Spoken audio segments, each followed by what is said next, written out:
低买高卖是每个进入市场的人的愿望，动态平衡持仓就是解决这个问题的。举个例子，就是保持现金和股票始终是50%比50%，当价格下跌的时候就买入一些，当价格上涨的时候就卖出一些。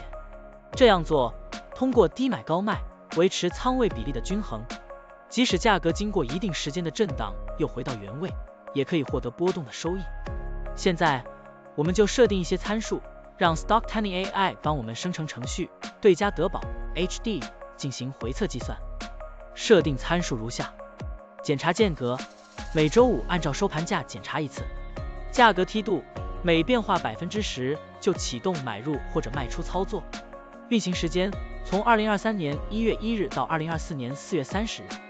交易手续费设定为0.30%，这样设定节省了盯盘的时间和操作次数。好了，按照上面的设定，程序运行的结果是累计交易8次，期末持仓价值104057.58元，盈利4.06%，相比持仓不动，多盈利-2.56%。如果你希望更频繁的交易，可以把参数修改为持股仓位70%，每天按照收盘价检查一次持仓，每变化5%就进行平衡，这样就可以得到新的回测结果。累计交易17次，期末持仓价值104913.94元，盈利4.91%，相比持仓不动，多盈利-1.70%。